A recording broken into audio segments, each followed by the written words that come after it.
సంవత్సరాల తరబడి government job కోసం వేచి చూస్తున్నారా? కేవలం 8 నెలల్లో మీ కల నెరవేర్చుకోండి. వెంటనే కింది నెంబర్స్ కి కాల్ చేయండి.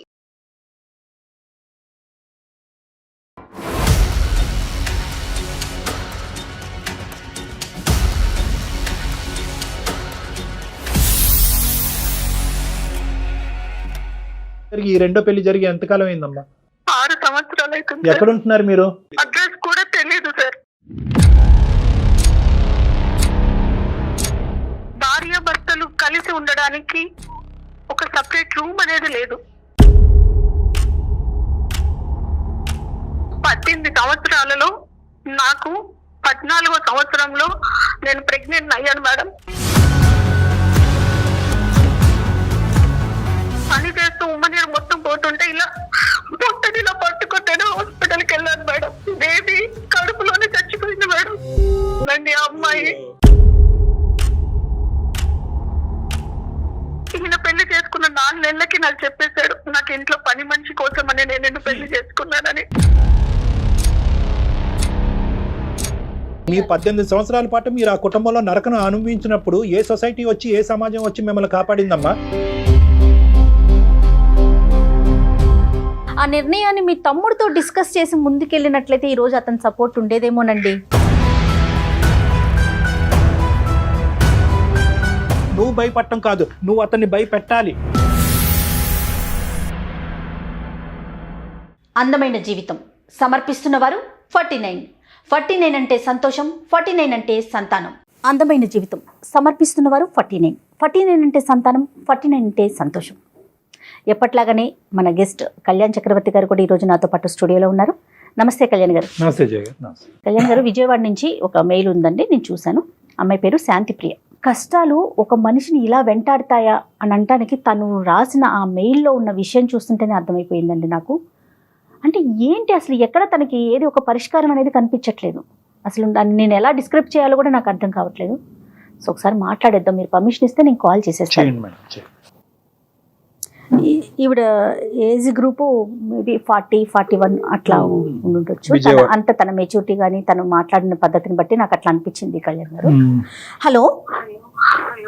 శాంతిప్రియ గారండి? అవును మేడం, నేను జయానండి, అందమైన జీవితం ప్రోగ్రామ్ నుంచి మాట్లాడుతున్నాను, సుమన్ టీవీ నుండి. స్టూడియోలో డాక్టర్ కళ్యాణ్ చక్రవర్తి గారు కూడా ఉన్నారు, ఒక్కసారి మాట్లాడండి. నమస్కారం డాక్టర్ గారు. నమస్తే అమ్మా శాంతిప్రియ. నమస్తే అమ్మా. మాది విజయవాడ. నాకు మ్యారేజ్ అయి 18 ఇయర్స్ అయింది సార్. ఓకే. ఫస్ట్ మ్యారేజ్ అయి 18 ఇయర్స్ అయింది. First marriage. చాలా పెద్ద కుటుంబం, ఉమ్మడి కుటుంబంలోకి ఇచ్చారు నన్ను. భార్య భర్తలు అని అంటే అనురాగం, మమకారం ఇలాంటివి ఉంటాయి, కానీ నా జీవితంలో లేవు సార్. భార్య భర్తలు కలిసి ఉండడానికి ఒక సపరేట్ రూమ్ అనేది లేదు. మేమిద్దరం కలిసి ఈ 18 సంవత్సరాలలో ఒక్క సినిమా చూసింది కూడా లేదు సార్. అత్తగారింటి నుంచి సపోర్ట్ లేదు. తల్లి గారింటికి వెళ్ళి బాధ చెప్పుకుందామంటే అక్కడ వాళ్ళు కూడా నాకు శత్రువులు అయిపోయారు.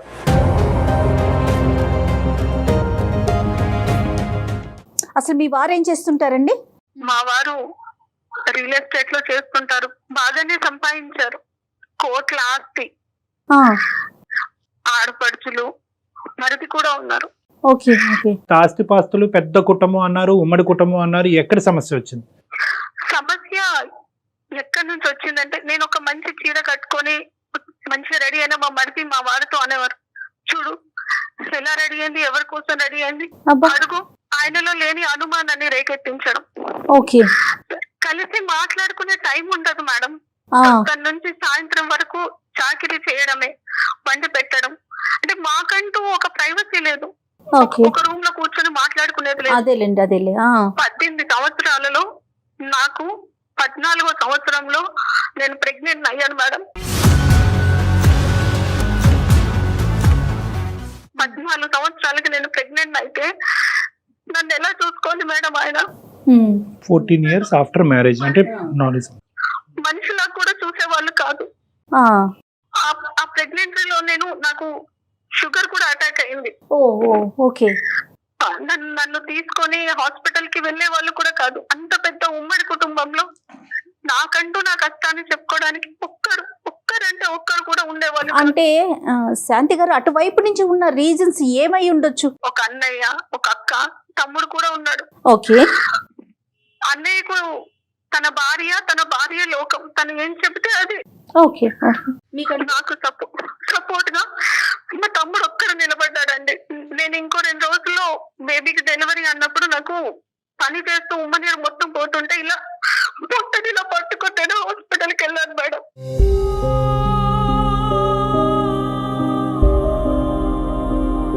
నాతోనే ఒక్కరు కూడా రాలేదు. ఇంత పెద్ద ఉమ్మడి కుటుంబంలో పొట్టని ఇలా పట్టుకొని ఆటోలో నేను వెళ్ళిపోతే బేబీ కడుపులోనే చచ్చిపోయింది మేడం.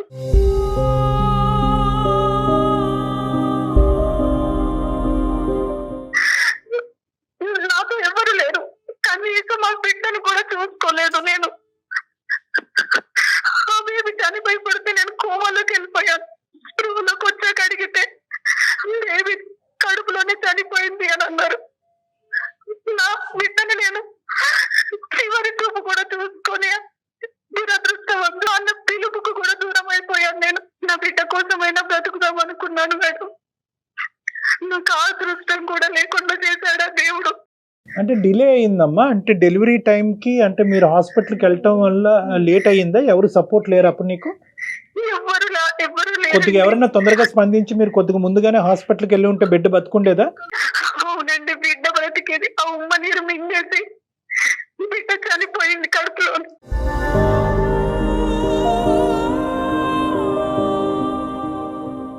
అమ్మ డయాబెటిక్ అన్నారు కదా, అది కంట్రోల్లో ఉందమ్మా ఆ టైం అప్పుడు? షుగర్ కి సంబంధించినటువంటి ట్రీట్మెంట్ అన్నదా సవ్యంగా జరిగిందా?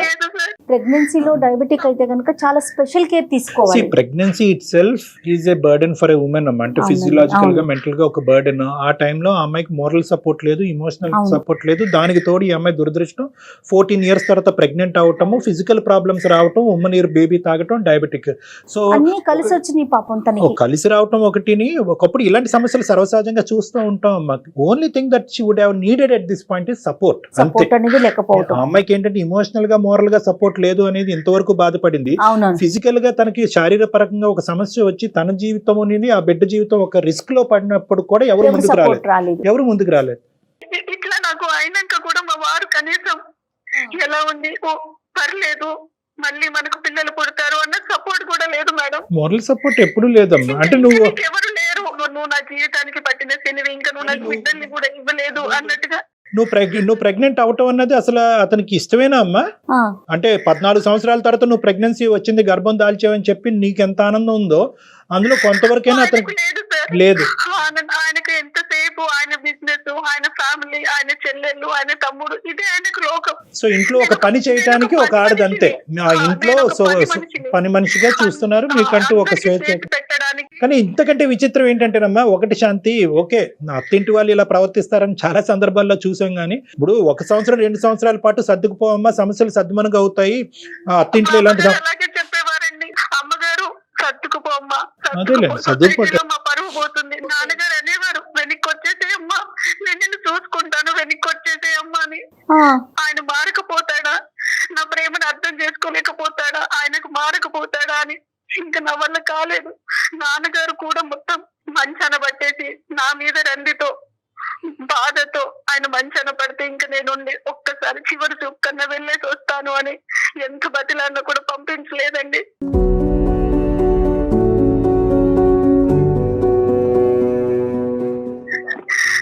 తర్వాత తమ్ముడు తీసుకొచ్చిన తర్వాత నాన్నను చూసిన తర్వాత నాన్నగారు కాలం చేసేశారు.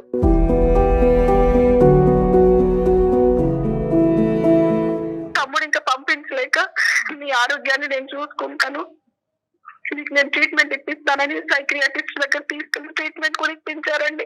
సో నాన్నగారు చనిపోయినప్పటి నుంచి ఇంక ఇంట్లో ఉండిపోయారు మీరు, మీ పుట్టింట్లో? అమ్మగారితో పాటు అమ్మ, నేను, మా తమ్ముడు మమ్మల్ని తీసుకెళ్లి సపరేట్ రూమ్ తీసుకొని అక్కడ ఉంచారండి. ఇక్కడ దేవుడు కూడా చిన్న చూపు చూసాడండి. అయ్యో, మా తమ్ముడి భార్య మమ్మల్ని చూసుకుంటున్నారన్న కక్షతో సమాజంలో నాకు మా తమ్ముడి మీద నిందలేసిందండి ఆ అమ్మాయి. ఏం కర్మమ్మ ఇది. నా మీద మా తమ్ముడి మీద నిందలేస్తే ఆ విషయం కూడా నాకు తెలియలేదండి. ఈ మధ్యలో అమ్మగారు కూడా కాలం చేసేసారు. మా ఇంటి ఓనర్ వచ్చి ఇలా మీ తమ్ముడు రావద్దమ్మా, ఇలా మీకేదో జరుగుతుందంట అంటే నేను ఏమైపోవాలండి?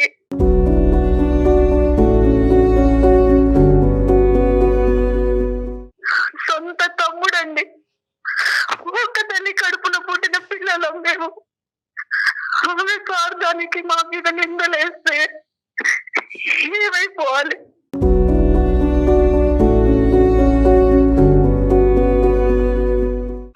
అమ్మ ఉన్న ఇంట్లో నేను 1.5 years ఉన్నాను సార్. డాక్టర్ గారు చెప్పమ్మా. రాత్రి పూట నిద్ర పట్టక మధ్యలో వాష్రూమ్ కి లేవాల్సి వస్తుంది, భయం వేస్తుందని 2 స్లీపింగ్ టాబ్లెట్స్ మింగి పడుకునే పద్ధతి సార్ నేను.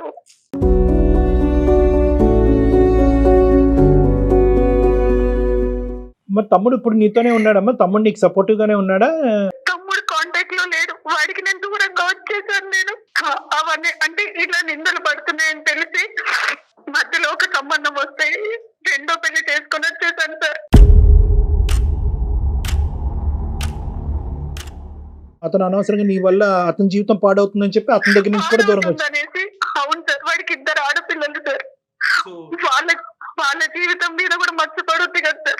అదేనమ్మా, నాకు అర్థమైంది. సో ఫైనల్ గా ఏంటంటే ఎవరికి నేను భారం అవ్వకూడదు, నా వల్ల ఎవరికి కష్టం రాకూడదు అని చెప్పి అటువైపు అత్తింటి నుంచి ఇటువైపు పుట్టింటి నుంచి దూరంగా వచ్చి ఒంటరిగా టైలరింగ్ చేసుకుంటూ బతుకుతున్నాం. అవును సార్. అప్పుడు ఈ వ్యక్తి ఎలా పరిచయం అయ్యారమ్మా? ఎవరో వచ్చారు పెళ్లి చేసుకున్నారని అంటున్నారు కదా, అతను ఎవరు, ఎక్కడి నుంచి వచ్చాడు, ఎలా పరిచయం అయ్యాడు? నేను గ్రాడ్యుయేషన్ చేశాను సార్, ట్యూషన్స్ చెప్పేదాన్ని నేను. సో ఆ ట్యూషన్ లో ఒక అబ్బాయి వచ్చి, మేడం ఇట్లా ఒకరు ఉన్నారు మేడం, మ్యారేజ్ చేసుకుంటా అంటున్నారు, బాగా వెల్ సెటిల్డ్ అన్నప్పుడు నేను మాట్లాడానండి. ఇది నా జీవితం, నేను మళ్ళీ చేసుకోవాలంటే నాకు చాలా ధైర్యం కావాలి, ఎంత నేను అనుభవించేశాను అని అంటే, లేదు నన్ను చేసుకుంటూ సుఖపడతావు, నీకు మంచి జీవితం ఇస్తానని నమ్మించాడండి. అతని ఫ్యామిలీ బ్యాక్గ్రౌండ్ ఏంటమ్మా? అతనికి పెళ్లి అయిందా? అతని వయసు ఎంత? పెళ్లి అయింది, ఆయనకి 2 పిల్లలు సార్.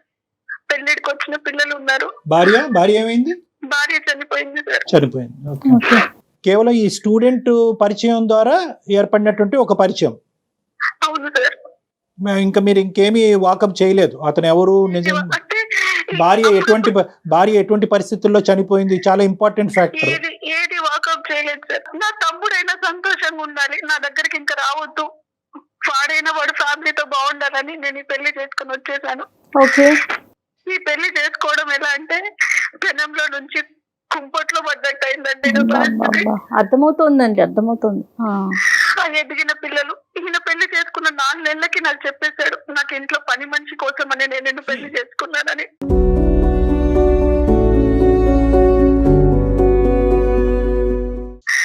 నా ఎదిగిన పిల్లలకు చూసి పెట్టడానికి, వంట చేసి పెట్టడానికి అన్నట్టుగా.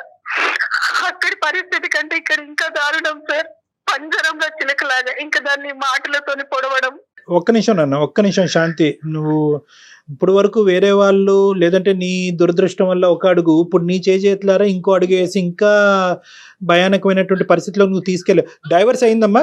ఫస్ట్ మ్యారేజ్ డైవర్స్ అయిందా? అయ్యింది సార్, ఫస్ట్ మ్యారేజ్ డైవర్స్ అయింది. ఇది ఇంకా నరక కూపం అండి. ఎదిగిన పిల్లలు ఉన్న వాళ్ళని పెళ్లి చేసుకోకూడదని అనిపించిందండి. ఆ పిల్లలు కూడా సూటిపోటి మాటలు అనడం, అక్కడే ఉండాలి, ఎవరితో మాట్లాడొద్దు, మాట్లాడితే ఆ రోజు ఇంకా నాకు ఒక విధమైన నరకాన్ని చూపిస్తారు. అమ్మా పెద్దల సమక్షంలో జరిగిందా? అతని వైపు ఎవరన్నా పెద్దవాళ్ళు అది ఉన్నారమ్మా? అమ్మ మీ హస్బెండ్ సైడ్? సెకండ్ లేదు సార్, గుళ్ళో జరిగింది. నా వైపు నుంచి నేను ఎవరిని పిలవలేదు సార్. అతని సైడ్ నుంచి అమ్మా? అతని సైడ్ నుంచి అతని పిల్లలు ఉంటాడండి. అంతే ఏదో తొందరలో కదమ్మా, ఏదో కారణం ఉంటది. ఎందుకు చేసుకున్నావు? తమ్ముడు అన్న తన ఫ్యామిలీతో బాగుంటాడు, 2 ఆడపిల్లల జీవితాలు బాగుంటాయని. ఇంకా ఎందుకంటే తమ్ముడికి ఇచ్చి చేసింది ఎవరినో కాదు సార్, మా అక్కయ్య కూతుర్ని సార్, మా అక్కయ్య కూతుర్ని.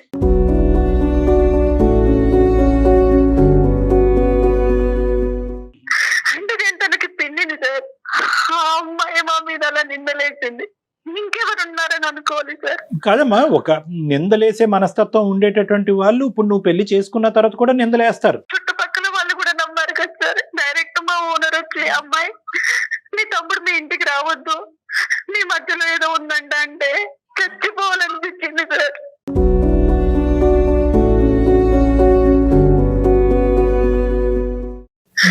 నిజంగా అమ్మ, ఒక నిందేసేటటువంటి పరిస్థితి వచ్చినప్పుడు దానికి మీరు ఎంచుకున్నటువంటి పరిష్కారం మాత్రం తొందరపాటు పరిష్కారం. అది నేను చెప్పాలి అని అనుకుంటున్నాను. అవును సార్. నిందేసేటటువంటి ఎవరో నిందేయలేదు, సొంత మీ అక్క కూతురే, అంటే మీ కుటుంబ సభ్యుల్లోనే ఒక నిందేసినప్పుడు, అంటే మీ కుటుంబం గురించి బాగా తెలిసి చూసినటువంటి ఒక వ్యక్తే ఇలా నిందేసినప్పుడు వాళ్ళ యొక్క ఇంగితం ఏంటి, వాళ్ళ యొక్క ఆలోచన శైలి ఏంటి అన్నది మనకు అర్థం అవుతుంది.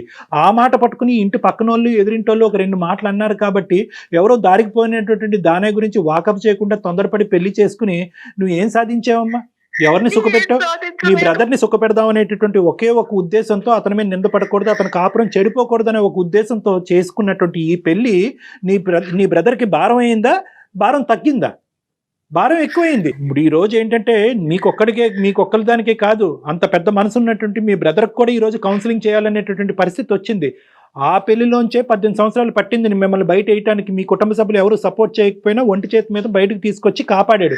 ఎందుకు కాపాడాడు? ఆ నరకంలో కాకుండా నీ మటుకు నువ్వు ఒంటరిగా నువ్వు బతకచ్చు, నువ్వు బతికినంత కాలం నేను నీకు సపోర్ట్ ఇస్తాను అనేటటువంటి విధంగా నిన్ను బయటకు తీసుకొచ్చాడు. బయటకు తీసుకొచ్చిన తర్వాత ఏం చేశాడు అతను వెనకాతలు ఎవరు ఏమో వాళ్ళ భార్య ఇంకోటి అనుకుంటుందా, ఎవరో ఏమనుకుంటున్నారా అనేటటువంటి పట్టింపు అతనికి లేదు.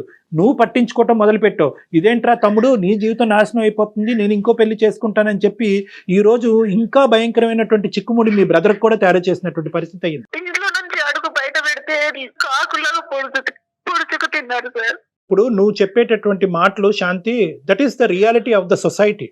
ఇప్పుడు సొసైటీ బట్టి నేను బతకాలి అని అనుకుంటే కనుక నువ్వు బ్రతకలేవు.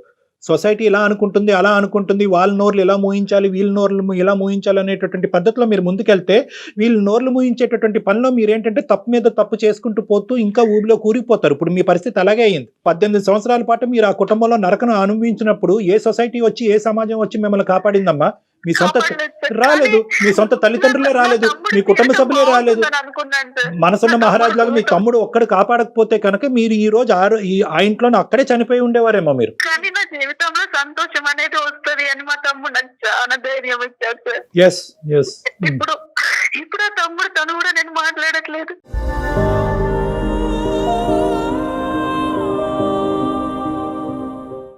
వాడు ఎక్కడ ఉన్నాడో కూడా తెలియదు.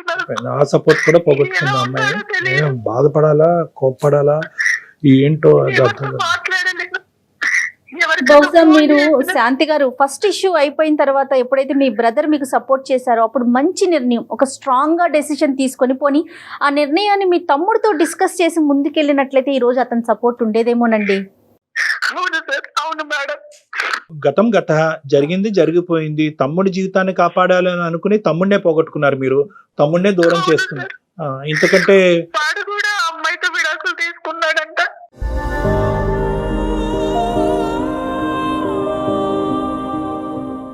అయిపోయింది అక్కడ కూడా అయిపోయింది. మీరు పెళ్లి చేసుకున్నా అమ్మాయి విడాకులు ఇచ్చుండేది, పెళ్లి చేసుకోకపోయినా అమ్మాయి విడాకులు ఇచ్చుండేది. ఎందుకంటే ఆ అమ్మాయి మైండ్ ఆల్రెడీ పొల్యూట్ అయిపోయింది కాబట్టి. అలాంటి అమ్మాయి మనసులోంచి ఈ భావాన్ని తీసేయటం గురించి మీరు ఒక పెద్ద తప్పు చేశారు. అది ఇక్కడ అన్నిటికంటే బాధ కలిగింది. అంటే తన పెళ్ళే పరిష్కారం అనుకున్నారు శాంతి గారు. కాదమ్మా, ఇప్పుడున్న పరిస్థితుల్లో ఇంకో నరకంలోకి వచ్చావు. మళ్ళీ ఇక్కడ నువ్వు ఇంకో పనమ్మాయి లాగే ట్రీట్ చేసేటటువంటి ఇంకో కుటుంబం. అక్కడైతే కనుక అట్లీస్ట్ ఉమ్మడి కుటుంబం, ఒకరితో కాకపోతే ఒకరితో చెప్పుకునే దిక్కు మొక్కు ఉండేది. ఇక్కడ ఎవరూ లేరు, అంతా ఒక సైన్యం లాగా ఇటువైపు పిల్లలు, భర్త అందరూ కలిపి నిన్ను చంపుకు తింటున్నారు. ఏంటమ్మా పరిస్థితి? ఏంటి పరిస్థితి? ఎన్ని రోజులు అయింది పెళ్లి చేసుకుని? పెళ్లి జరిగి ఈ రెండో పెళ్లి జరిగి ఎంతకాలం అయిందమ్మా?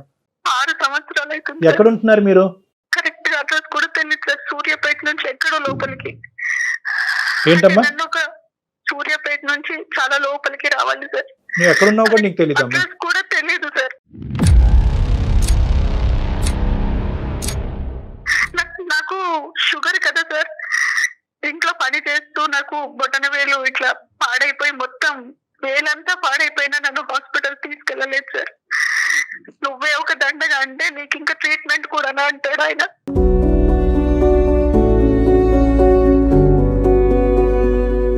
ఆ పాత నరకం 18 సంవత్సరాలు, ఇప్పుడు ఈ నరకం యొక్క డ్యూరేషన్ 6 years. అవునండి. ఎందుకున్నావమ్మా అక్కడ? స్ట్రైట్ క్వశ్చన్, ఎందుకున్నావు అక్కడ? తెలియట్లేదు. ఎలా బయటకు రావాలమ్మా? మీ ఇంటికి తలుపు ఉంది కదా, బయటికి రా. వాళ్ళు బయటికి వెళ్ళినా లాక్ చేసుకొని వెళ్ళిపోతారు. మా ఇంట్లో కనీసం పని మనిషి కూడా రాదండి.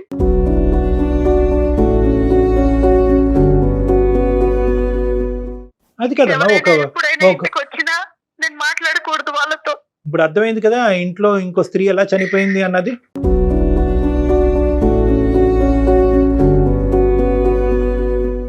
ఇప్పుడు ఇదే పరిస్థితి నువ్వు 3వ 4వ 5వ పెళ్లిలో నువ్వు నాకు చెప్పినా కూడా నేను అంటాను, ఒకటే మాట అంటాను, నువ్వు బయటికి రావాలి, నీ గురించి నువ్వు బ్రతకాలి, నువ్వు పెట్టుకున్నటువంటి ఒక ధ్యేయం గురించి, ఒక గమ్యం గురించి నువ్వు. సార్ బయటికి రావడానికి ఫస్ట్ నాకు దారి తెలియట్లేదు. వచ్చినా నేను ఎక్కడికి వెళ్ళాలి? నో అలా కదమ్మా, ఎక్కడికి వెళ్తావు అనేటటువంటి సెకండరీ ఇష్యూ అమ్మా. ఇక్కడ ఉండి చచ్చిపోకుండా ఫస్ట్ నిన్ను నువ్వు కాపాడుకోవాలి. ఎక్కడికి వెళ్తావు అన్నది బయటకు వచ్చాక ఆలోచిద్దాం.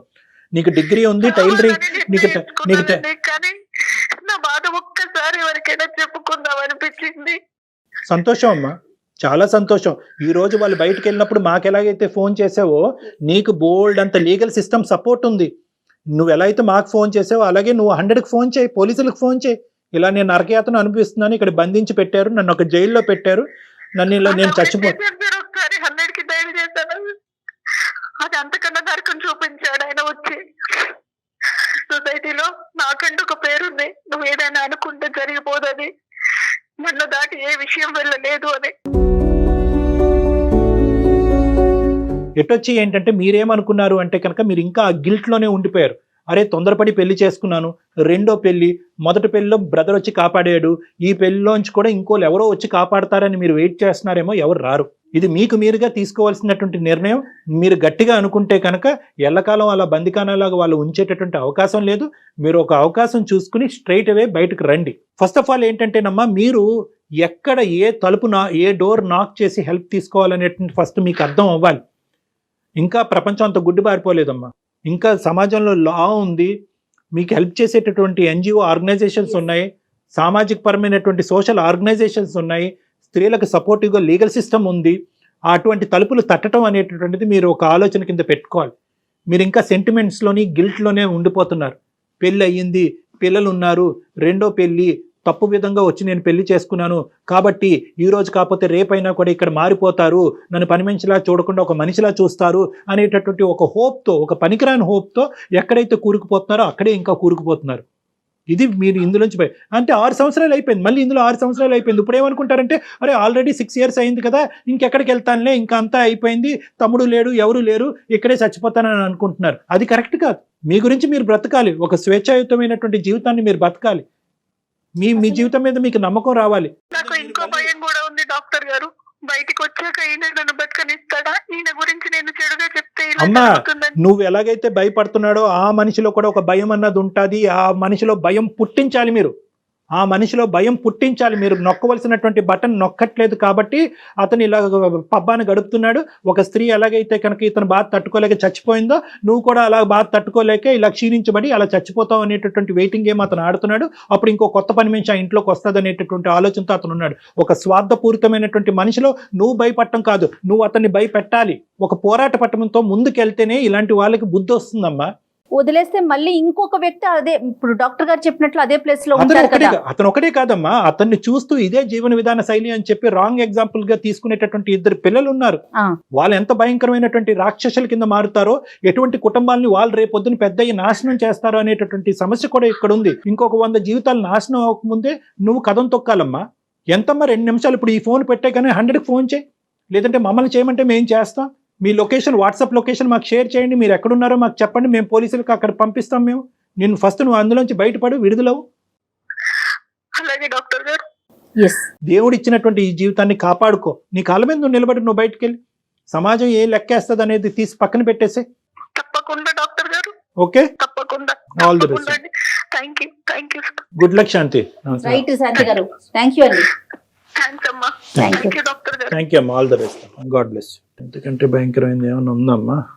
ఏం కళ్యాణ్ గారు, అసలు ఎటుపోతుంది సమాజం? ఎలాంటి ఆలోచనలు బాబా, చిచ్చి సమాజం మాట్లాడుకోవటానికి సిగ్గు అనిపిస్తుంది. సమాజం కంటే చూసారమ్మా, ఇక్కడ ఏంటంటే నిజంగా హెల్ప్లెస్నెస్ అనేటటువంటి దానికి ఇది ఒక పర్ఫెక్ట్ ఎగ్జాంపుల్ అన్నమాట. ఇప్పుడు ఆ అమ్మాయి ఏంటంటే కనుక మెయిన్ గా బయటికి 2 కారణాల వల్ల బయటపడలేకపోతున్నామ్మా.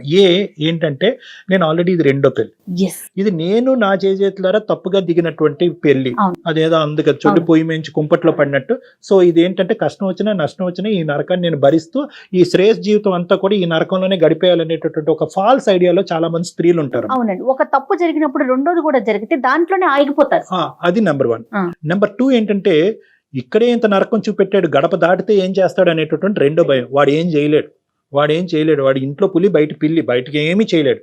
ఎటొచ్చి ఏంటంటే ఇలాంటి ఆడవాళ్ళు అలా అనుకునే అమ్మో ఇంకా ఏం చేసేస్తాడు అనేటటువంటి. ఆ అమ్మాయి ఇంకో మాట ఏమంటుంది, నేను బ్రతకుండి ఎందుకు అనేటటువంటి మనిషికి నీకెందుకు ప్రాణభయం అమ్మా, నువ్వు బయటకు అడిగేయి అనేటటువంటి మనం ధైర్యం ఇవ్వటం. 2 బేసిక్ సొల్యూషన్స్ ఇవి ఎవరైనా కూడా చెప్పేటటువంటి సొల్యూషన్. ఇటొచ్చి ముఖ్యంగా ఏంటంటే ఈ 2 సొల్యూషన్స్ ఆ అమ్మాయికి ఎందుకు కనిపించట్లేదు అంటే ఆ అమ్మాయి ఒక గిల్ట్ భయం అనేటటువంటి కుంపట్లో ఉండిపోయింది, ఇలా ఉండిపోయింది. ఫస్ట్ లో తమ్ముడు సపోర్ట్ చేశాడు, ఇప్పుడు అతను కూడా లేకపోయేసరికి నేను ఒంటరిని, నాకెవ్వరూ లేరు అనే పాయింట్ తనకి రేజ్ అవుతుంది. మోస్ట్ ఇంపార్టెంట్ ఏంటంటే మళ్ళీ తమ్ముడు లాంటి ఒక మహత్తరమైనటువంటి ఒక మనిషి వచ్చి నన్ను ఇందులోంచి బయటకు లాగుతాడు అనేటటువంటి ఒక అనవసరమైనటువంటి హోప్ లో ఆ అమ్మాయి 6 సంవత్సరాల పాటు గడిపేసింది. తన నెంబర్ మనం తీసుకుందాం మేడం. ఎమర్జెన్సీ నెంబర్స్ అన్ని కూడా అమ్మాయికి మెసేజ్ పెట్టండి మీరు, లేదంటే కాల్ చేసి చెప్పండి.